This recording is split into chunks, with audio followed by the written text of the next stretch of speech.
নমস্কার বন্ধুরা, job fair YouTube চ্যানেলে আপনাদের সবাইকে জানাই স্বাগতম। তো বন্ধুরা, বিশ্বের বৃহত্তম গণতান্ত্রিক দেশ ভারতবর্ষে 2024 সালের 18তম লোকসভা নির্বাচন অলরেডি শুরু হয়ে গিয়েছে। 543টি লোকসভা আসনের মধ্যে যে রাজনৈতিক দল 272টি আসনে জয়লাভ করবে সেই রাজনৈতিক দলই ভারতবর্ষকে শাসন করবে। ভারতবর্ষের অন্যান্য রাজ্যগুলির মধ্যে পশ্চিমবঙ্গ গুরুত্বপূর্ণ একটি রাজ্য। এই পশ্চিমবঙ্গ থেকেই 42 জন সাংসদ সংসদের নিম্নকক্ষ অর্থাৎ লোকসভায় প্রতিনিধিত্ব করেন। পশ্চিমবঙ্গে গত 19শে এপ্রিল, গত 26শে এপ্রিল এবং গত 7ই মে প্রথম দফা, দ্বিতীয় দফা এবং তৃতীয় দফার ভোট গ্রহণ পর্ব ভালো মিটে গেছে এবং আপনাদের কিন্তু আগামীতে আরও কয়েকটি দফার মাধ্যমে পশ্চিমবঙ্গ সহ সারা ভারতবর্ষে ভোট গ্রহণ পর্ব রয়েছে। তো বন্ধুরা, এবছর কিন্তু 60টি দফার মধ্যে আপনাদের ভোট হচ্ছে এবং সবথেকে যেটা অন্তিম দফা অর্থাৎ সবথেকে যেটা লাস্ট দফা রয়েছে 1 জুন 2024 তারিখে, সেই লাস্ট দফায় কিন্তু পশ্চিমবঙ্গে টোটাল মিলিয়ে 9টি লোকসভা আসনে কিন্তু নির্বাচন হয়ে যাবে এবং তার মধ্যে সবথেকে একটি গুরুত্বপূর্ণ এবং অন্যতম লোকসভা আসন রয়েছে হাই ভোল্টেজ আসন, সেটা কিন্তু রয়েছে ডায়মন্ড হারবার, যেখানে 2020 সালে লোকসভা নির্বাচন হাই ভোল্টেজ হতে চলেছে।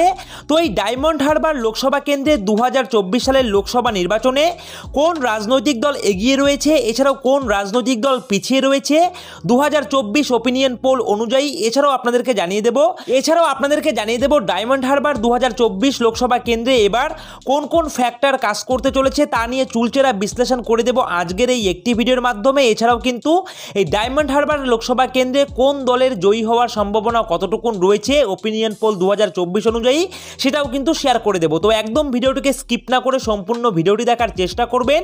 আর 2024 ভারতের লোকসভা নির্বাচন সম্পর্কে প্রতিনিয়ত খুঁটিনাটি আপডেট পাওয়ার জন্য অবশ্যই আপনারা আমাদের এই জব ফেয়ার ইউটিউব চ্যানেলকে সাবস্ক্রাইব করে দিয়ে পাশে থাকা বেল আইকনটিকে বাজিয়ে দেবেন। তো বন্ধুরা, এই ডায়মন্ড হারবার কিন্তু পশ্চিমবঙ্গ রাজ্যের রাজনৈতিক গুরুত্ব ও প্রভাবের জন্য ভারতীয় রাজনীতিতে গুরুত্বপূর্ণ স্থান অধিকার করেছে। তো আজকের এই ভিডিওতে হাই ভোল্টেজ ডায়মন্ড হারবার কেন্দ্রে কোন দল এগিয়ে রয়েছে এবং কোন দল পিছিয়ে রয়েছে সেটা কিন্তু অবশ্যই আপনাদের সঙ্গে শেয়ার করে দেব এবং আমরা কিন্তু সেই সমীক্ষা দেখে নেবার আগে একবার চোখ বুলিয়ে নেব 2014 সালের এই ডায়মন্ড হারবার লোকসভা নির্বাচনে ভোটের রেজাল্ট ঠিক কেমন হয়েছিল। তো বন্ধুরা, আপনারা কিন্তু অন স্ক্রিন দেখতে পাচ্ছেন আমরা চলে এসেছি ডায়মন্ড হারবার লোকসভা নির্বাচনে 2014 এর ফলাফলে। আপনারা দেখতেই পাচ্ছেন 2014 সালে এই ডায়মন্ড হারবার লোকসভা কেন্দ্রে যে আপনাদের নির্বাচন হয়েছিল লোকসভা নির্বাচন, তার ফলাফলটা ঠিক কেমন হয়েছিল একটু আপনারা দেখে নিন। দেখুন, এখানে কিন্তু আপনাদের 2014 সালে ডায়মন্ড হারবার লোকসভা কেন্দ্রে কিন্তু জয়ী হয়েছিল তৃণমূল কংগ্রেস। আপনারা অন স্ক্রিন দেখতে পাচ্ছেন এবং তাদের মনোনীত প্রার্থী ছিলেন কিন্তু অভিষেক ব্যানার্জি। আপনারা প্রত্যেকেই কিন্তু জানেন যে তৃণমূল কংগ্রেসের অন্যতম চেনা মুখ কিন্তু এই অভিষেক ব্যানার্জি। 2014 সালে ডায়মন্ড হারবার লোকসভা কেন্দ্রে তৃণমূল কংগ্রেস যে জয়ী হয়েছিল তার মনোনীত প্রার্থী ছিলেন অভিষেক ব্যানার্জি এবং তার প্রাপ্ত ভোট ছিল 5,08,481টি এবং ভোট শেয়ার দেখতে পাচ্ছেন আপনারা 40.31%। এছাড়াও এবং দ্বিতীয় পজিশনে ছিলেন আপনারা দেখতেই পাচ্ছেন এখানটায় সিপিএম এর মনোনীত প্রার্থী ডক্টর আবুল হাসনাত এবং তার প্রাপ্ত ভোট সংখ্যা ছিল 4,37,187টি এবং এখানে কিন্তু তার ভোট শেয়ার ছিল 34.66%। আপনারা দেখতেই পাচ্ছেন এবং বিজেপির তরফ থেকে মনোনীত প্রার্থী ছিলেন 2014 সালে এই ডায়মন্ড হারবার লোকসভা কেন্দ্রে অভিজিৎ দাস ওরফে ববি এবং তার প্রাপ্ত ভোট সংখ্যা ছিল 2,08,58টি এবং এখানে তার ভোট শেয়ার ছিল 15.92%। আপনারা দেখতেই পাচ্ছেন। এছাড়াও দেখতে পাচ্ছেন 2014 সালে ডায়মন্ড হারবার লোকসভা কেন্দ্র থেকে কংগ্রেসের মনোনীত প্রার্থী ছিলেন মোহাম্মদ কামারুজ্জামান কামার। আপনারা দেখতেই পাচ্ছেন। এছাড়াও এখানে তার প্রাপ্ত ভোট সংখ্যা ছিল 63,047টি এবং এখানে তার ভোট শেয়ার ছিল কিন্তু 5%। আপনারা কিন্তু অন স্ক্রিন দেখতে পাচ্ছেন। তো বন্ধুরা, এবারে চলুন আমরা দেখে নেব 2019 সালে যে ডায়মন্ড হারবার লোকসভা কেন্দ্রে লোকসভা নির্বাচন হয়েছিল তার ফলাফলটা ঠিক কেমন হয়েছিল। তো এখানে আপনারা দেখতে পাচ্ছেন 2019 সালে ডায়মন্ড হারবার লোকসভা কেন্দ্রের নির্বাচনের ফলাফল কেমন ছিল দেখতে পাচ্ছেন। টোটাল ভোটার ছিল কিন্তু 17,19,190টি এবং এখানে ভোট পড়েছিল কিন্তু 2019 সালের লোকসভা নির্বাচনে ডায়মন্ড হারবার লোকসভা কেন্দ্রে 14,09,002টি ভোট পড়েছে এবং এখানেও আপনারা দেখতে পাচ্ছেন 2019 সালে ডায়মন্ড হারবার লোকসভা কেন্দ্রে কিন্তু জয়ী হয়েছিল তৃণমূল কংগ্রেসের মনোনীত প্রার্থী সেই অভিষেক বন্দ্যোপাধ্যায় এবং তার প্রাপ্ত ভোট সংখ্যা ছিল 7,91,127টি এবং ভোট শেয়ার আপনারা দেখতে পাচ্ছেন 56.13%। এছাড়াও দ্বিতীয় পজিশনে ছিল বিজেপির মনোনীত প্রার্থী নীলাঞ্জন রায়। আপনারা দেখতেই পাচ্ছেন এবং তার প্রাপ্ত ভোট সংখ্যা ছিল ছিল 4,70,533টি এবং ভোট শেয়ার ছিল 33.39%। এছাড়াও দেখতে পাচ্ছেন 2019 সালে এই লোকসভা নির্বাচন কেন্দ্রে অর্থাৎ ডায়মন্ড হারবার লোকসভা কেন্দ্রে কিন্তু সিপিএম এর তরফ থেকে মনোনীত প্রার্থী ছিলেন ফুয়াদ হালিম এবং এখানে তার প্রাপ্ত ভোট ছিল দেখতেই পাচ্ছেন 93,941টি এবং ভোট শেয়ার ছিল 6.67%।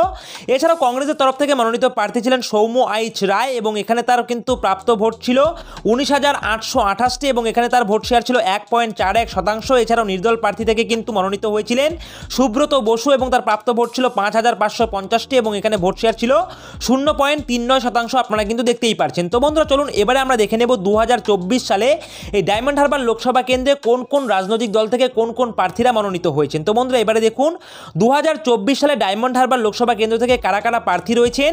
দেখতেই পাচ্ছেন প্রার্থী তালিকা 2024 ডায়মন্ড হারবার লোকসভা কেন্দ্রে তৃণমূল কংগ্রেসের তরফ থেকে কিন্তু প্রার্থী মনোনীত করা হয়েছে সেই অভিষেক ব্যানার্জিকে, আপনারা অন স্ক্রিন দেখতে পাচ্ছেন। এছাড়াও কিন্তু বিজেপির তরফ থেকে মনোনীত করা হয়েছে অভিজিৎ দাসকে ওরফে ববি এবং তারপর এখানটা দেখতে পাচ্ছেন জোট প্রার্থী বাম কংগ্রেস জোট বাম প্রার্থী রয়েছেন কিন্তু প্রতিকুর রহমান, আপনারা দেখতে পাচ্ছেন। এছাড়াও কিন্তু আইএসএফ এর তরফ থেকে এখানটায় প্রতিদ্বন্দ্বিতা করছেন মজনু লস্কর। তো বন্ধুরা বুঝতেই পারছেন 2024 ডায়মন্ড হারবার লোকসভা কেন্দ্র যেটা রয়েছে হাই ভোল্টেজ লোকসভা কেন্দ্র, এখানে কিন্তু 2024 সালে তৃণমূল কংগ্রেসের তরফ থেকে মনোনীত করা হয়েছে অভিষেক বন্দ্যোপাধ্যায়কে, বিজেপির তরফ থেকে কিন্তু মনোনীত করা হয়েছে অভিজিৎ দাস ওরফে ববি। এছাড়াও কিন্তু জোট প্রার্থী হিসাবে এখানটায় প্রতিদ্বন্দ্বিতা করছেন প্রতিকুর রহমান। এছাড়াও আইএসএফ এর তরফ থেকে কিন্তু মনোনীত হয়েছেন মজনু লস্কর। ঠিক আছে, তো বন্ধুরা চলুন এবারে আমরা দেখে নেব 2024 সালে এই হাই ভোল্টেজ লোকসভা কেন্দ্র ডায়মন্ড হারবারে কোন রাজনৈতিক দলের প্রার্থীরা সম্ভাব্য জয়লাভ করতে চলেছে বা আপনাদের ভোটের পার্সেন্টেজ কী হতে চলেছে সেটা কিন্তু সমীক্ষা অনুযায়ী অবশ্যই জানিয়ে দেবো। তার আগে একবার ছোট্ট করে দেখে নিতে হবে আপনাদের এই ডায়মন্ড হারবার লোকসভা কেন্দ্রে যে গত 2021 সালে বিধানসভা নির্বাচন হয়েছিল সেই বিধানসভা নির্বাচনের ফলাফলটা ঠিক কেমন হয়েছিল। তো বন্ধুরা বুঝতেই পারছেন এখানে কিন্তু ডায়মন্ড হারবার যে লোকসভা কেন্দ্র রয়েছে তার কিন্তু 60টি গুরুত্বপূর্ণ বিধানসভা কেন্দ্র রয়েছে এবং 60টি গুরুত্বপূর্ণ বিধানসভা কেন্দ্র যেটা রয়েছে আপনারা দেখতেই পাচ্ছেন ডায়মন্ড হারবার রয়েছে, ফলতা, এছাড়াও এখানটা দেখতে পাচ্ছেন সাতগাছিয়া, বিষ্ণুপুর, মহেশতলা, এছাড়াও রয়েছে বজবজ, এছাড়াও রয়েছে কিন্তু মেটিয়া বুরুজ। তো বন্ধুরা বুঝতেই পারছেন 60টি গুরুত্বপূর্ণ কিন্তু বিধানসভা কেন্দ্র রয়েছে এবং এই ডায়মন্ড হারবার লোকসভা কেন্দ্রের 60টি যে বিধানসভা কেন্দ্র রয়েছে এই 60টি বিধানসভা কেন্দ্রে 2021 সালে কিন্তু প্রত্যেকটি অর্থাৎ 60টি বিধানসভা কেন্দ্রেই কিন্তু তৃণমূল কংগ্রেস জয়লাভ করেছে, আপনারা কিন্তু অন স্ক্রিন দেখতে পাচ্ছেন। তো বন্ধুরা চলুন এবারে আমি আপনাদের দেখিয়ে দিচ্ছি ওপিনিয়ন পোল অনুযায়ী আপনাদের এই ডায়মন্ড হারবার লোকসভা কেন্দ্রে কোন রাজনৈতিক দলের পার্সেন্টেজ কতটা রয়েছে। তো বন্ধুরা সমীক্ষা দেখিয়ে দেবার আগে আপনাদেরকে জানিয়ে রাখি যে এই সমীক্ষার সঙ্গে কিন্তু আমাদের ইউটিউব চ্যানেলের কোনো প্রকার সম্পর্ক নেই। সমীক্ষক সংস্থা থেকে উঠে আসা তথ্যগুলো আপনাদের সামনে তুলে ধরি মাত্র। বিগত 20 বছর ধরে এই ধরনের সমীক্ষা হয়ে আসছে, বহুবার মিলেছে আবার বহুবার কিন্তু মেলেও নি। সুতরাং সমীক্ষা কখনো 100-র মধ্যে 100 হয়েছে আবার কখনো কিন্তু 100-র মধ্যে 0ও হয়েছে। সুতরাং সমীক্ষা কখনো রাজনৈতিক ভবিষ্যৎবাণী নয়। কে জিতবে আর কে হারবে তা বোঝা যাবে আগামী 4 জুন 2024 ফল প্রকাশের পর।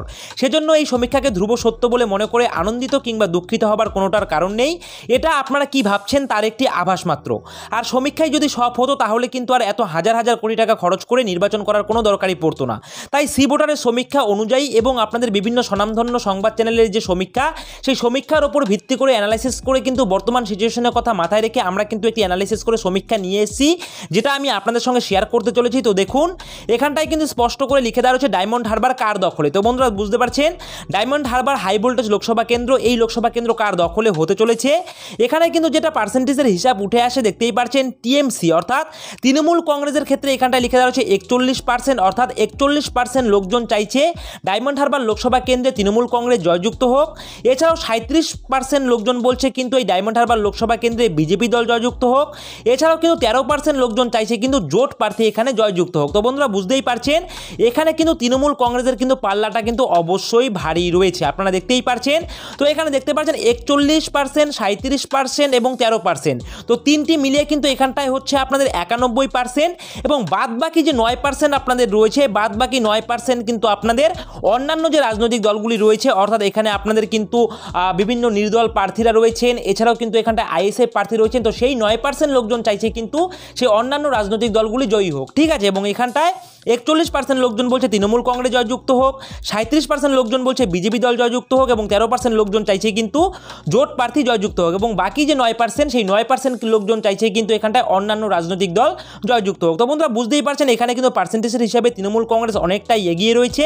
সুতরাং সম্ভাব্য জয়লাভ কিন্তু করতে চলেছে ডায়মন্ড হারবার লোকসভা কেন্দ্রে 2024 সালে তৃণমূল কংগ্রেস কিন্তু এই লোকসভা কেন্দ্র থেকে সম্ভাব্য জয়লাভ করতে চলেছে, কিন্তু পরবর্তী সময়ে আপনাদের ভোটের রেজাল্ট কী হয় তার জন্য অবশ্যই অপেক্ষা করতে হবে আগামী 4 জুন 2024 তারিখ পর্যন্ত। এটা জাস্ট একটি সমীক্ষা, তো সমীক্ষাকে অবশ্যই আপনারা সমীক্ষা হিসেবেই দেখবেন। তো বন্ধুরা, এই রয়েছে কিন্তু আজকের ভিডিওটি ভালো লাগলে অবশ্যই ভিডিওটিতে একটি লাইক করবেন, কমেন্ট করবেন এবং অবশ্যই ভিডিওটিকে শেয়ার করে দিয়ে আপনাদের প্রয়োজনীয় বন্ধুদের সঙ্গে এই আপডেটটি জানিয়ে দেবেন। আর 2024 ভারতের লোকসভা নির্বাচন সম্পর্কে খুঁটিনাটি আপডেট পাওয়ার জন্য অবশ্যই আপনারা আমাদের এই জব ফেয়ার ইউটিউব চ্যানেলকে সাবস্ক্রাইব করে দিয়ে পাশে থাকা বেল আইকনটিকে বাজিয়ে দেবেন। আর এভাবেই আপনারা আমাদের এই জব ফেয়ার ইউটিউব চ্যানেলের পাশে থাকবেন। সকলে মিলে ভালো থাকবেন, সুস্থ থাকবেন। জয় হিন্দ।